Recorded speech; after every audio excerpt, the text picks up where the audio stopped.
Bismillahirrahmanirrahim. Assalamualaikum warahmatullahi wabarakatuh. Alhamdulillah alladzi arsala rasulahu bil huda wa dinil haqq liyudhhirahu 'ala ad-din kullih walau karihal musyrikun. Asyhadu an la ilaha illallah wahdahu la syarika lah wa asyhadu anna Muhammadan 'abduhu wa rasuluh la nabiyya wa rasula ba'da. Allahumma salli wa sallim wa barik ala nabiyyina Muhammadin wa ala alihi wa ashabihi ajma'in. Amma ba'du.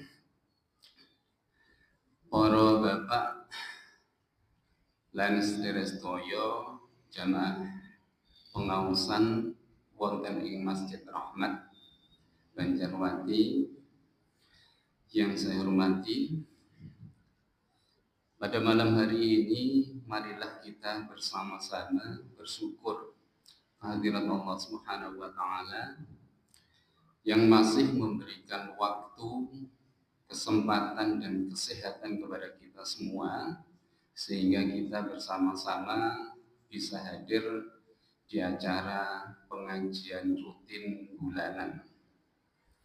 Alhamdulillah Masjid Rahmat setelah adanya pergantian takmir yang baru, sekarang mulai ada kemajuan sehingga Masjid Rahmat ini Masjid Rahmat yang berkemajuan. Dulu tidak ada pengajian bulanan, sekarang alhamdulillah sudah ada. Mudah-mudahan bisa istiqomah, apalagi digandengi dengan adanya arisan. Yang kedua, mari kita bersyukur kehadirat Allah Subhanahu wa taala. Semoga sholawat dan salam tetap terlimpah kepada junjungan kita Nabi Muhammad sallallahu alaihi wasallam yang telah membimbing kita semua dengan syariat yang dibawanya, yaitu agama Islam. Dan alhamdulillah dengan kita mengikuti syariat ajaran agama Islam itu, insya Allah kehidupan kita baik selama di dunia dan untuk bekal hidup di akhirat kita dibimbing dengan syariat itu. Para bapak jamaah kaum muslimin, jamaah pengawasan Masjid Rahmat rahimakumullah, pada kesempatan kali ini saya diberi tema untuk menyampaikan tentang masalah sholat. Nah, pada kesempatan kali ini yang ingin saya sampaikan adalah ya sedikit tentang rukun sholat dan beberapa doa yang dibaca ketika kita melaksanakan sholat. Saya batasi berdasarkan HPT, jadi himpunan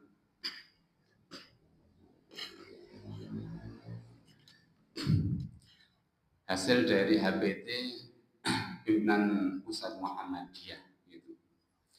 Jadi kalau kaifiyah sholat itu mungkin nanti ada banyak dari berbagai ormas, dari berbagai kalangan macam-macam begitu, tapi saya batasi, yang saya sampaikan ini adalah berdasarkan himpunan putusan Tarjih Muhammadiyah gitu.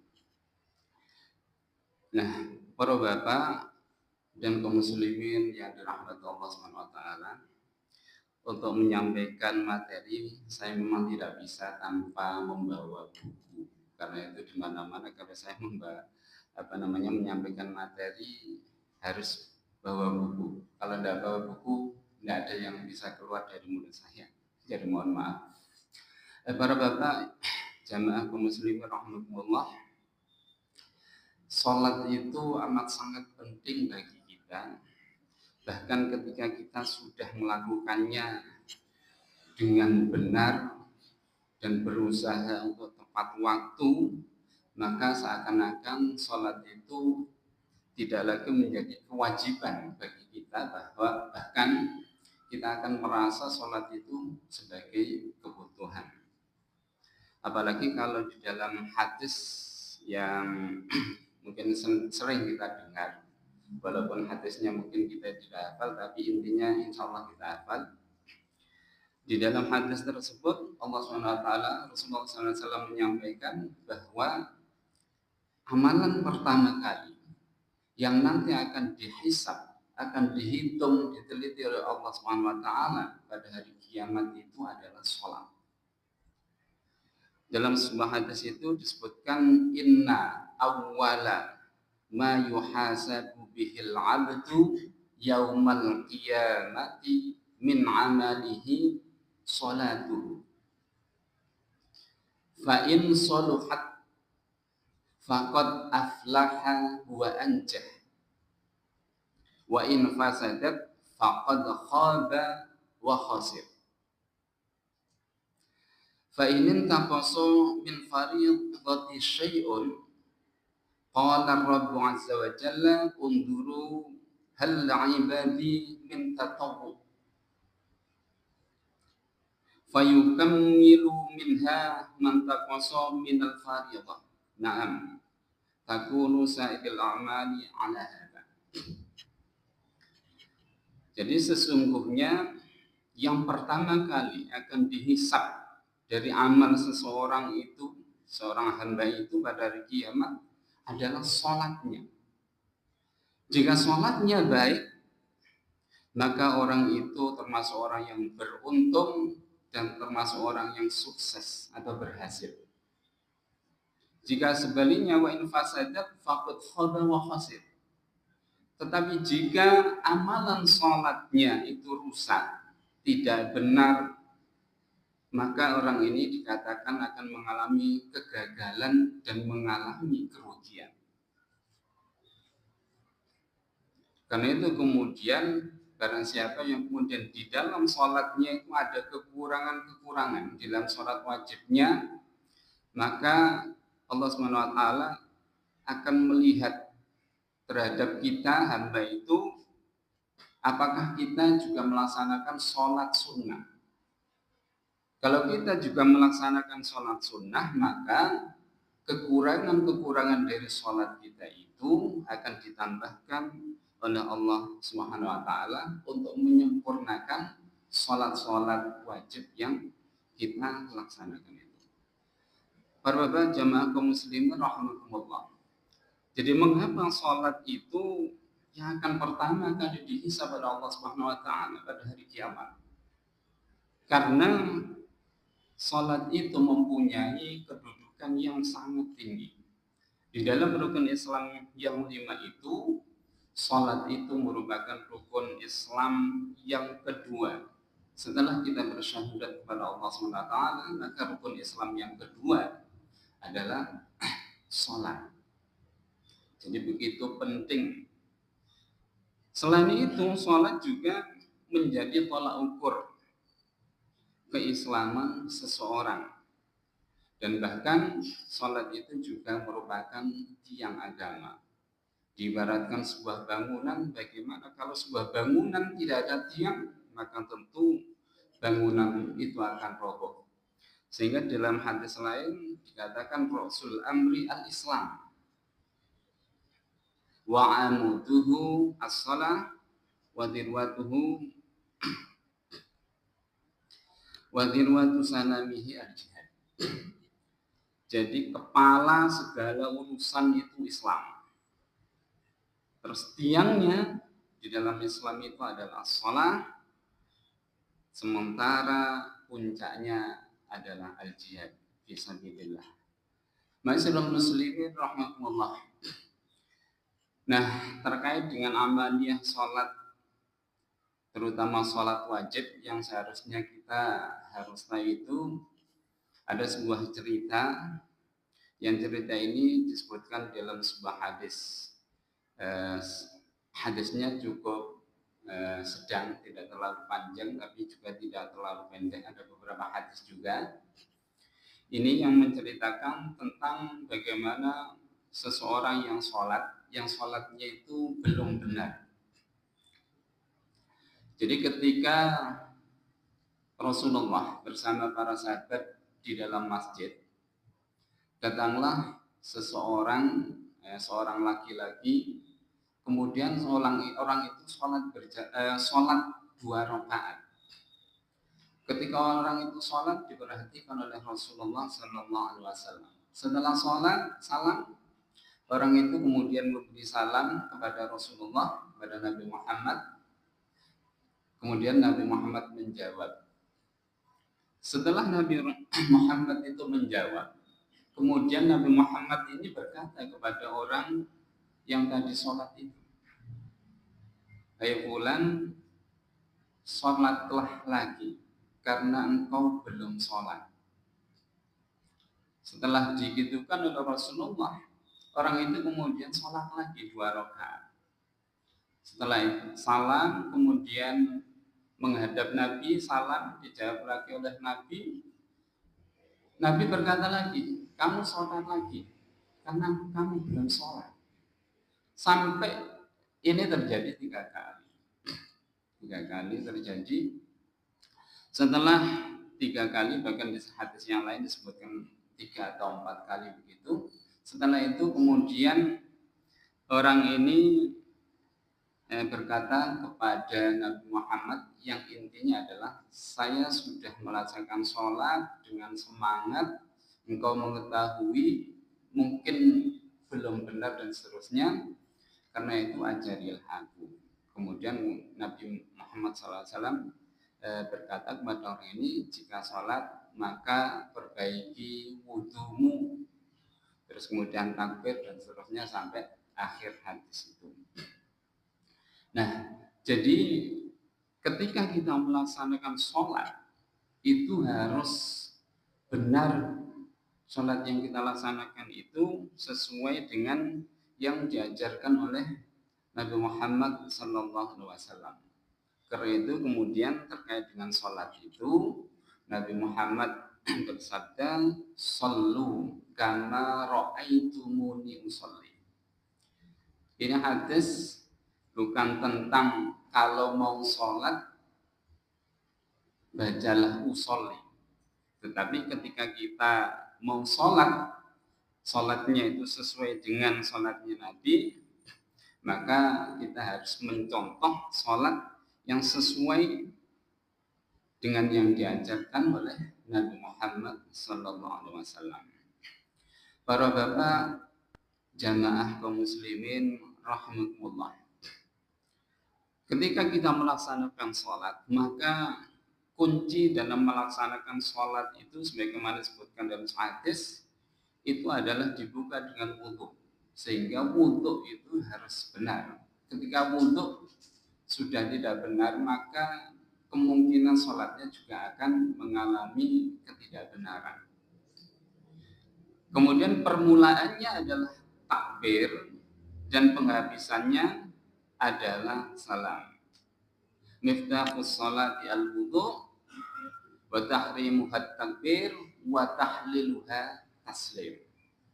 Jadi kunci dari sholat itu adalah wudu, permulaannya adalah takbir dan akhirnya adalah taslim atau salam. Nah, supaya sholat kita benar, maka sekali lagi sesuai dengan yang dicontohkan oleh Nabi Muhammad Sallallahu Alaihi Wasallam. Ma'asyiral muslimin rahimakumullah, sholat itu dalam istilah fikih secara bahasa diartikan doa. Tapi dari istilah sholat itu merupakan ibadah yang tersusun dari beberapa perkataan dan perbuatan yang diawali dengan takbir kemudian diakhiri dengan salam, sebagaimana yang tadi disampaikan itu. Karena itu penting bagi kita sebelum melanjut ke kaifiyah itu juga mengetahui syarat-syarat sah sholat itu. Sholat itu dikatakan sah kalau memenuhi syarat. Syaratnya apa? Syaratnya adalah yang pertama beragama Islam. Karena itu orang yang non-muslim yang tidak beragama Islam, sebagus apapun sholatnya, seperti sangat khusyuk pun, kalau bukan orang Islam, ya itu tidak memenuhi syarat, artinya tidak sah. Kemudian yang kedua adalah baligh. Baligh itu ditandai misalnya kalau perempuan setelah haid itu, haid yang pertama, kalau laki-laki biasanya ditandai dengan mimpi basah. Setelah itulah maka kita sebagai seorang muslim atau muslimah itu dikatakan mukallaf. Kemudian mempunyai akal yang sehat, artinya tidak sedang ada gangguan jiwa. Sehingga ketika orang mungkin punya dua keadaan, kadang sehat, kadang ada gangguan jiwa, maka pada saat sehat jiwanya maka wajib sholat. Ketika sedang ada gangguan maka tidak wajib sholat. Kalau sholat maka tidak sah ketika sedang ada gangguan itu. Bisa jadi ngeloyor nanti sholatnya. Kemudian suci dari hadas dan najis, dan yang kemudian yang terakhir adalah tahu rukun sholat. Jamaah sekalian yang dirahmati Allah SWT. Nah, apa saja rukun sholat itu? Yang pertama adalah berdiri bagi yang mampu. Ketika kita melaksanakan sholat dan kita tidak ada udzur apapun, maka kita melaksanakan sholat harus dengan berdiri. Kalau tidak mampu karena sakit atau ketika kita sedang sholat di dalam keadaan-keadaan tertentu, misalnya di kendaraan, di perahu, atau di tempat-tempat lain yang memungkinkan kita tidak bisa berdiri, ya maka semampu kita. Kalau kita bisa duduk dengan duduk, bahkan ketika kita tidak bisa duduk maka bisa dengan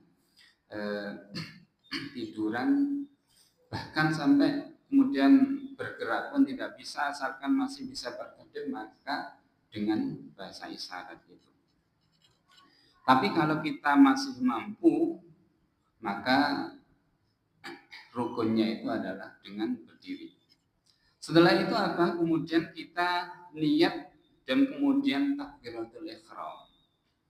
Niat yang dipahami oleh orang Muhammadiyah adalah niat itu ada di dalam hati. Jadi niat itu adalah maksud atau keinginan yang kuat yang ada di dalam hati untuk melakukan sesuatu. Jadi ada unsur kesengajaan untuk melakukan sesuatu. Ketika jenengan datang ke masjid pada waktu Isya, maka sesungguhnya otomatis di dalam hati jenengan itu sudah ada niatan untuk melaksanakan sholat Isya. Apalagi kemudian setelah ada iqamah, maka saat itu pula otomatis hati kita itu sudah ada niatan untuk melaksanakan sholat Isya. Karena itu kemudian kalau kita ada di lingkungan Muhammadiyah, kita tidak akan pernah menjumpai niat sholat itu kemudian dilafalkan. Apakah usolli fardhal maghribi salasa raka'atin dan seterusnya itu, atau yang lain. Kita mempunyai pemahaman bahwa niat itu ada di dalam hati kita dan otomatis ketika kita akan mengajarkan sholat apa, maka di dalam hati kita otomatis ada niat untuk melaksanakan sholat itu. Sebab apa? Kalau kita nanti misalnya melafalkan sholat itu dengan pelafalan, misalnya usolli sholatal maghribi salasa rakaatin, misalnya imaman lillahi ta'ala, kita sholat sebagai imam sampai akhir insya Allah tidak masalah. Tapi kemudian kita sholat sebagai makmum, sholli sholatal maghribi salasa rakaatin mustaqbilal qiblati makmuman lillahi ta'ala, kemudian kita sholat. Ternyata ketika kita sholat itu ada lagi makmum yang terlambat atau makmum masbuk, dan makmum itu kemudian mengikuti kita. Kan pada saat itu kemudian kita sudah tidak jadi makmum lagi, tapi sudah menjadi imam. Nah, untuk merubah niat, merubah jadi dari makmum menjadi imam, itu nanti kita akan kesulitan. Kita akan melafalkannya bagaimana. Sedangkan kita tahu sekarang posisi kita itu jadi imam karena ada orang yang mengikuti di belakang kita. Jadi kita akan kesulitan nanti. Karena itu ya cukup kemudian kita berdiri, kemudian takbiratul ihram, dikatakan di HPT itu ikhlaskan niat karena Allah Subhanahu wa taala. Karena segala sesuatu harus dengan niat. Innamal a'malu binniyat. Jadi segala perbuatan itu akan dinilai oleh Allah Subhanahu wa taala tergantung niatnya. Masyaallah muslimin rahimakumullah. Jadi idza qumta ila sholati fakabbir. Bila kamu akan menjalankan sholat maka bertakbirlah. Bertakbirlah. Jadi yang pertama adalah berdiri ya bagi yang mampu, kemudian niat, kemudian takbiratul ihram. Takbir dengan mengangkat tangan. Nah, ketika takbir kita mengangkat tangan, maka posisi mengangkat tangan ini akan terjadi untuk beberapa kali. Yang pertama adalah takbiratul ihram. Yang kedua itu adalah takbir ketika akan rukuk, itu mengangkat tangan. Terus yang ketiga takbir ketika bangun dari rukuk menuju i'tidal itu. Kemudian yang keempat adalah takbir di rakaat yang ketiga menuju rakaat ketiga itu mengangkat tangan. Nah, posisi mengangkat tangan itu di HPT kita bisa memilih dua. Dua-duanya kita pakai tidak apa-apa. Jadi mengangkat tangan setara dengan pundak boleh, atau di atas lagi setara dengan telinga juga boleh, tidak masalah. Tidak masalah. Yang tidak ada di HPT itu misalnya kemudian sholat mengangkat sangat tinggi, mungkin sampai di atas telinga atau mungkin sampai di atas kepala. Itu yang tidak ada di dalam HPT. Mungkin kita akan tahu di dalam sholat itu kemudian ada yang mengangkat itu sejajar dengan pundak, ada yang di atas sedikit, tidak apa-apa. Tapi kalau kita tidak tahu ilmunya, ya bisa jadi kemudian kita mengangkat itu tinggi-tinggi, bahkan mungkin di atas dari telinga kita itu. Nah, setelah kita takbir, kemudian ada sunnah yang biasa kita baca. Kita sering diajarkan ketika membaca doa setelah takbir itu sebelum Fatihah itu adalah doa iftitah. Allahumma ba'id baini wa baina khataayaya dan seterusnya itu. Itu sedang. Kalau mau baca yang lain juga boleh. Yang agak pendek itu baca ini. Allahu akbar kabira walhamdulillahi katsira wa subhanallahi bukratan wa asila. Sampai situ saja, tidak ada lanjutannya.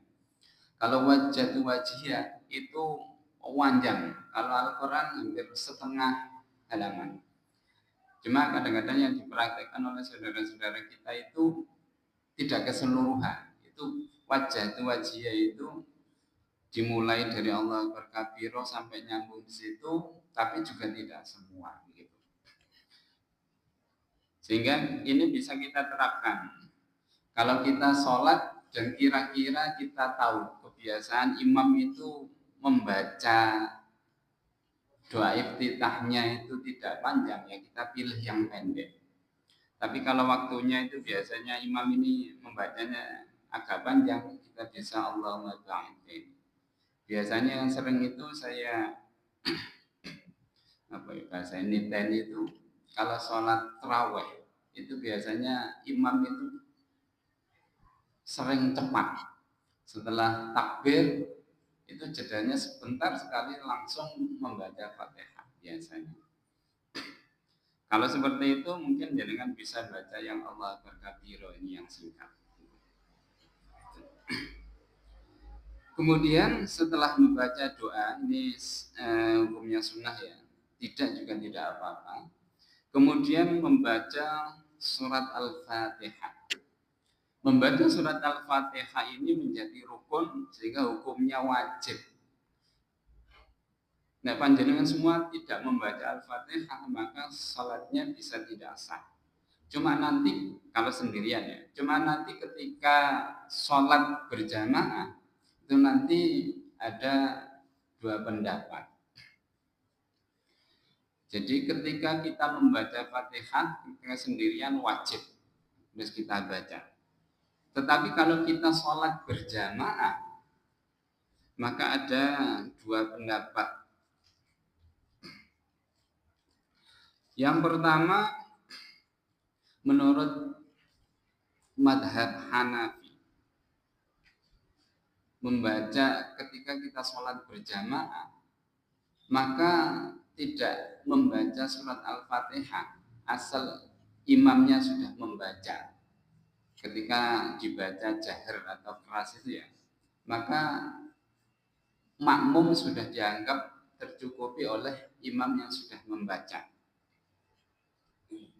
Sedangkan pendapat jumhur ulama itu bahwa baik imam itu membaca keras bacaan Al-Fatihah itu ataupun membaca sir pelan atau rahasia, itu maka makmum harus atau wajib tetap membaca.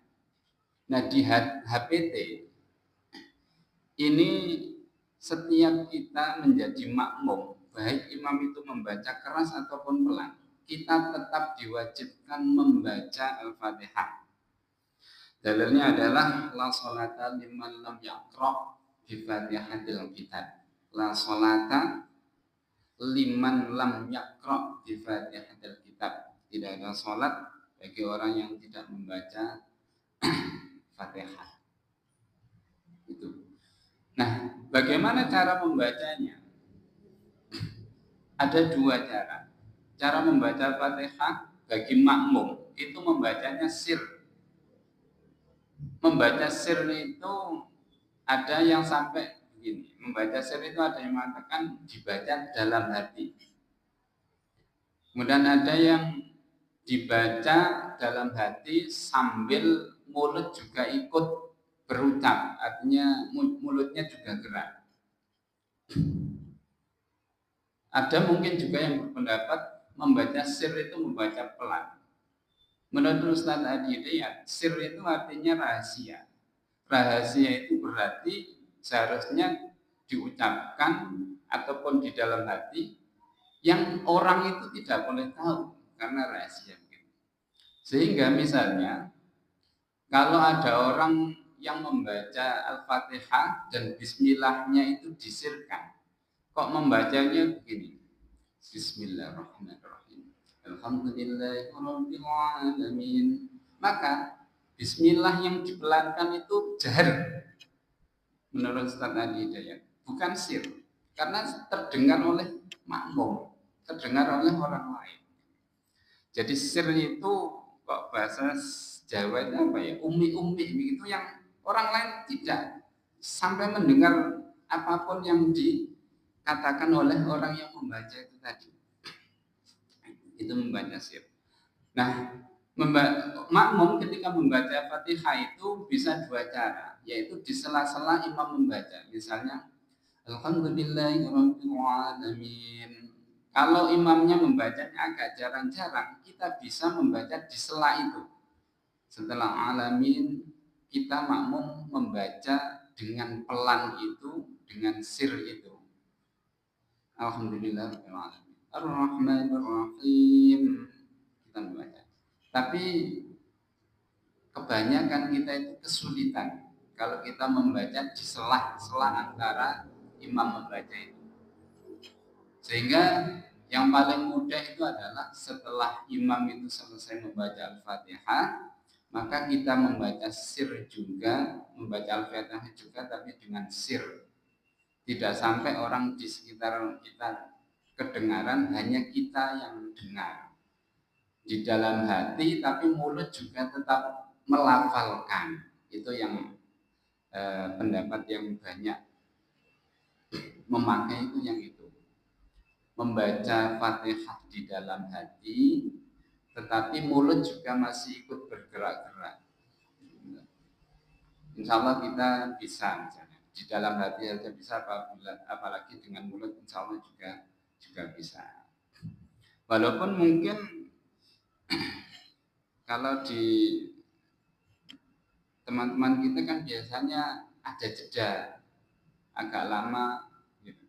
Tapi kalau kita kan kebiasaan setelah Fatihah itu langsung lanjut membaca ayat atau surat dari Al-Quran.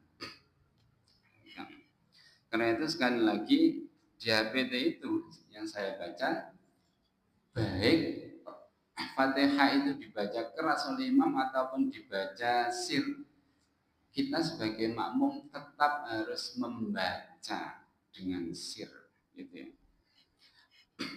Kita ikut pendapat yang kedua, yang jumhur ulama, bukan pendapat yang dari Imam Hanafi itu.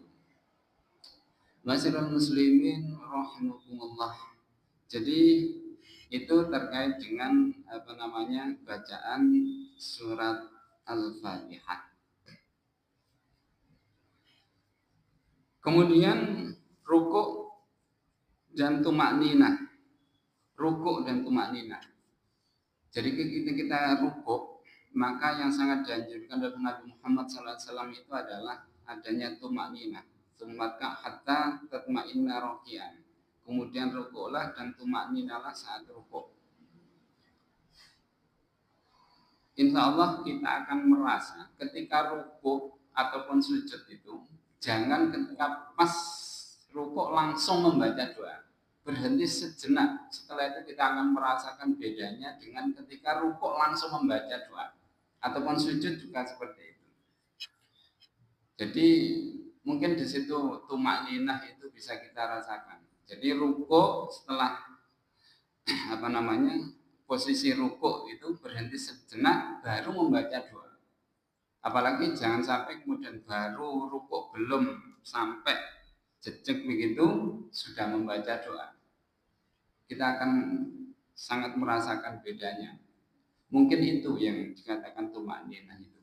Nah, posisi rukuk disebutkan dalam hadis itu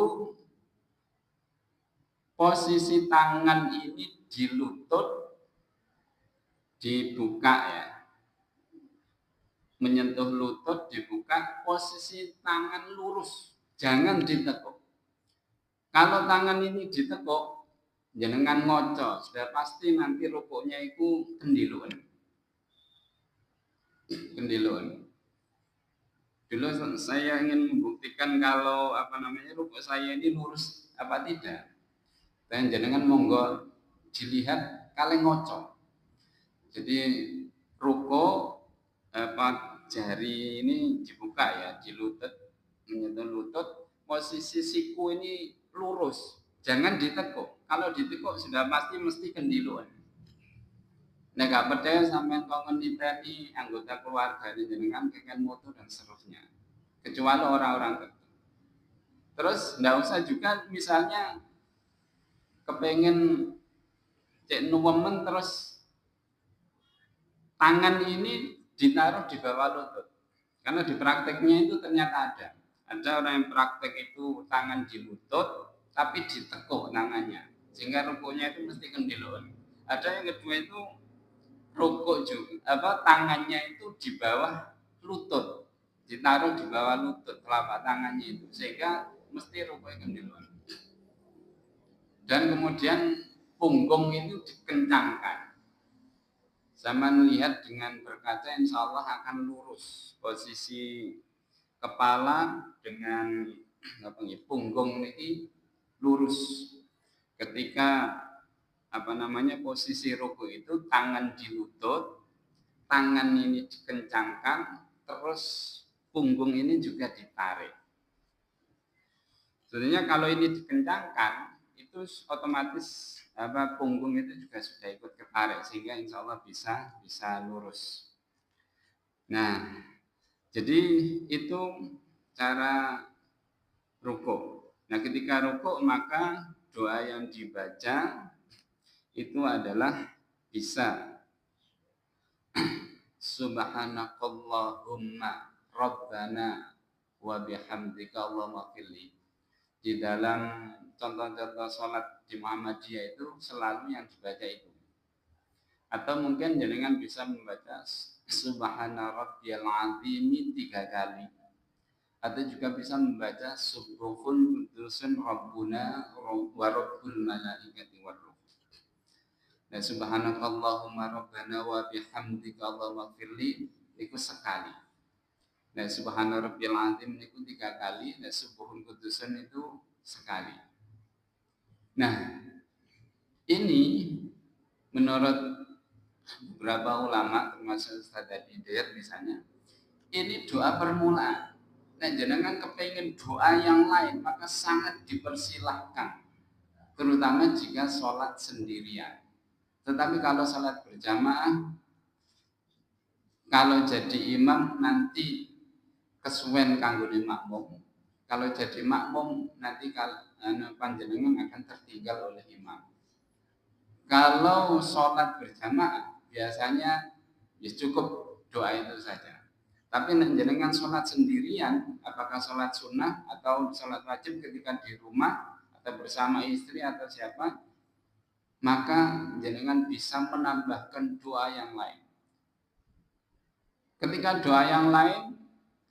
Ketika doa itu dari Al-Quran dan Al-Hadis, maka bisa dibaca lafalnya dengan bahasa Arab sesuai dengan yang ada di Quran atau hadis. Tapi ketika doa itu ternyata doa yang tidak di hadis atau di Al-Quran tapi baik, maka cukup disampaikan atau dibaca di dalam hati, tidak dilafalkan, sehingga pelafalnya tidak campur antara Arab dan Jawa misalnya. Jenengan kepingin apa dibaca di sujud, di rukuk dan di sujud, tapi tidak ada di Quran, tidak ada di hadis, maka tidak boleh dilafalkan, cukup dibaca dalam hati saja. Nanti dilafalkan jadi susah. Jamaah muslimin rahimakumullah. Jadi rukuk hendaknya dengan tumak ninah. Setelah itu i'tidal, bangkit dari rukuk juga dengan tumak ninah. Ketika i'tidal sambil mengucapkan sami Allahu liman hamidah. Kemudian membaca doa Rabbana walakal hamdu. Posisi i'tidal yang ada di HBD yaitu posisi tangan setelah rukuk itu lurus ke bawah, 2 telapak tangan, tidak kembali bersedekat. Walaupun mungkin ada saudara kita itu yang kemudian setelah bangkit dari rukuk untuk i'tidal itu tangannya kembali bersedekat, sendangkep malih. Di HBT yang diputuskan adalah tangan itu lurus, tidak bersedekat. Insya Allah kebanyakan dari kita melaksanakan yang seperti itu sambil membaca doa Rabbana walakal hamdu, atau kalau mau yang lebih banyak, lebih panjang misalnya Rabbana walakal hamdu mil as-samawati wa mil al-ardi wa mil ma syi'ta min syai'in ba'du. Itu. Setelah itu sujud 2 kali dalam 1 rakaat. Ketika sujud kita juga sangat dianjurkan untuk tumak ninah. Seperti rukuk tadi, ketika sujud kalau sudah nempel semua anggota sujud itu, diam sejenak, setelah itu baca doa. Kebanyakan dari kita adalah doa itu kita ucapkan mungkin pas nempel langsung sudah berdoa. Itu biasanya kita tidak mendapatkan rasa nyaman, dan mendapatkan rasa nyaman ketika doa itu kita panjatkan. Rasa tumak ninah itu mungkin tidak kita dapatkan. Tapi kalau berhenti sejenak baru berdoa, itu kita akan merasakan tumak ninah, insya Allah seperti itu. Sambil kemudian membaca doa sujud. Doa sujud yang sering digunakan di Muhammadiyah juga adalah subhanakallahumma rabbana wa bihamdika Allahumma firli, sama seperti doa rukuk. Tapi kalau doa yang lain misalnya subhana rabbiyal a'la 3 kali, tidak ada wa bihamdihnya. Yang rukuk tadi subhana rabbiyal azim juga tidak pakai wa bihamdih. Ya mungkin sama-sama ada dalilnya, tapi yang dipakai Muhammadiyah tidak ada wa bihamdihnya. Atau yang ketiga subhanun qudusun rabbuna wa rabbul malaikati waruh. Setelah itu juga boleh berdoa dengan doa yang lain. Kalau jangan sholat sendirian atau sholat di rumah bersama keluarga, bisa mempraktekkan sehingga rukuknya itu panjang, sujudnya juga panjang. Bagi orang-orang yang sudah terbiasa, biasanya terasa sangat nikmat, bisa rukuk panjang, bisa sujud panjang. Tapi bagi orang yang berjamaah, maka ketika ada imam rukuknya panjang, sujudnya panjang, buahnya adalah dirasani gak karu-karuan, diketingi dan lain sebagainya. Tapi kalau bagi orang yang terbiasa, insya Allah kenikmatan tersendiri. Mungkin ya orang-orang yang mungkin di sininya ada sedikit hitam atau hitam sekali itu kemungkinan sujudnya itu memang panjang. Sebab kadang saya pernah mengalami ketika itu kok tiba-tiba sudah mulai agak hitam, akhirnya biasa lagi. Tapi ada orang yang mencemooh. Hitam itu karena dirempelas, karena diusap-usap, karena dia macam-macam lah. Artinya suudon. Artinya kita melihat itu kok ngambak. Ngambak. Sesungguhnya insya Allah orang-orang seperti itu tidak berniat supaya ininya hitam, sebenarnya tidak. Memang itu asal dari mungkin sujudnya panjang karena banyak doa yang dibaca ketika sujud itu. Kemudian selanjutnya adalah duduk di antara dua sujud. Duduk di antara dua sujud ini namanya duduk iftiros, dan ini juga berlaku ketika duduk tasyahud awal. Adapun doa yang dibaca adalah bisa Allahumma gfirli warhamni wajburni wahdini warzuqni. Ini ada 5 permintaan. Atau yang satunya Rabbil firli warhamni wajburni warfa'ni wahdini wa'afini wa'afani. Ini ada 7 permintaan. Salah satunya boleh dari 2 itu bisa diamalkan. Ini duduk iftirashi. Kemudian selanjutnya adalah tasyahud akhir. Termasuk rukun itu tasyahud akhir itu, maka duduknya disebut dengan duduk tawarruk. Duduk tawarruk insya Allah mungkin bisa dipraktekkan, sudah kita tahu. Cuma di sini sekarang mungkin ada perbedaan. Di HPT ketika tasyahud akhir, tahiyat akhir, baik sholat itu yang tasyahudnya 1 ataupun tasyahudnya 2, rakaatnya 2, 3 atau 4, maka ketika duduk tasyahud akhir itu duduknya tawarruk, lungguh sikile naparane dilebokno, bokonge niku nempel lemah, sing kanan berdiri, terus jempol ini dihadapkan ke kiblat kalau masih bisa, kalau mampu gitu. Tapi ada yang pakai pendapat yang lain.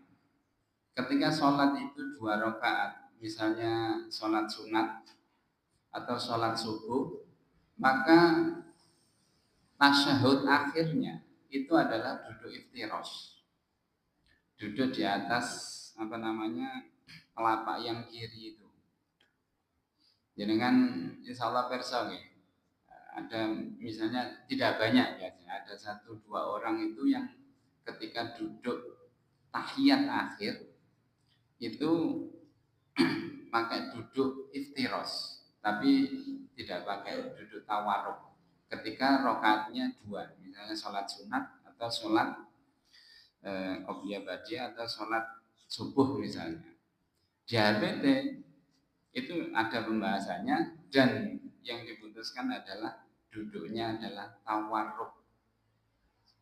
yang seperti kebanyakan kita lakukan itu.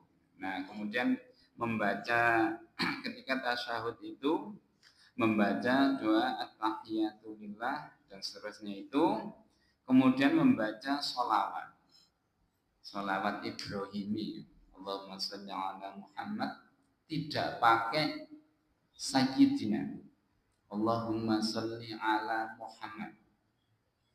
Saya dulu ketika kan saya sanawiyahnya di Tabah Keranji, Pak, saya ingat Pak Mustafa Almarhum Paloh itu ketika membahas ini, beliau juga menyarankan kepada murid-murid untuk membaca tanpa sayyidina. Walaupun teman-teman kita itu kan biasanya kalau membaca pakai sayyidina. Untuk sholat mereka ingin tidak ada tambahan sayyidina. Cuma kalau di luar sholat terserah, monggo pakai sayyidina, monggo, tidak apa-apa. Tetapi kalau untuk sholat tidak ada kata sayyidina. Allahumma sholli ala Muhammad wa ala ali Muhammad sampai akhir itu. Kemudian membaca doa perlindungan. Allahumma inni a'udzubika min adzabi jahannam wa min adzabil qabri wa min fitnatil mahya wal mamat wa min syarri fitnatil masiihid dajjal. Itu doa perlindungan. Kemudian yang terakhir adalah salam. Nah, salam ini juga bisa milih, bisa lengkap assalamualaikum warahmatullahi wabarakatuh, noleh ke kanan dan ke kiri lengkap assalamualaikum warahmatullahi wabarakatuh, atau assalamualaikum warahmatullahi baik noleh ke kanan maupun noleh ke kiri. Itu sama-sama diputuskan, artinya kita menggunakan salah satunya boleh, tidak ada salahnya, tidak usah dipertentangan dan seterusnya. Para bapak dan kaum muslimin rahimakumullah, mungkin itu saja yang bisa disampaikan tentang beberapa rukun sholat sesuai dengan yang ada di HPT. Dan sekali lagi saya membatasi apa yang saya sampaikan itu yang ada di dalam keputusan Himpunan Putusan Tarjih Muhammadiyah gitu. Adapun misalnya jenengan kok ternyata yakin dengan beberapa misalnya habis i'tidal itu saya mantap misalnya tangan bersedekap gitu kok. Terus kalau ya kan misalnya kalau tahiyat akhir itu kalau 2 rakaat mantepnya itu duduk iftiros tidak tawarruk sehingga nyentuh lantai itu monggo gitu. Tapi kita sebagai warga Muhammadiyah mudah-mudahan bisa mengikuti sebagaimana yang diputuskan oleh HPT, Himpunan Putusan Tarjih Majelis Tarjih Muhammadiyah itu. Mungkin itu yang bisa saya sampaikan, mudah-mudahan ada manfaatnya. Sekali lagi saya sama-sama belajar dengan panjenengan dan saya merasakan enaknya ketika jadi pemateri itu merasa banyak tambah ilmu. Mudah-mudahan juga panjenengan semua. Jadi ketika mau menyampaikan sedikit saja, pemateri itu biasanya membacanya banyak sekali, padahal yang mau disampaikan itu cuma sedikit. Karena memang untuk memperluas wawasan dan sebagainya, dan akhirnya dari situlah kemudian ilmu itu bertambah bagi orang yang mau membaca dan apalagi yang mau menyampaikan. Mungkin itu yang bisa saya sampaikan. Mohon maaf apabila dalam menyampaikan itu mungkin banyak kesalahan, kehilafan. Mudah-mudahan dimaafkan, diampuni Allah Subhanahu wa taala. Akhirul kalam billahi taufiq wal hidayah. Assalamualaikum warahmatullahi wabarakatuh.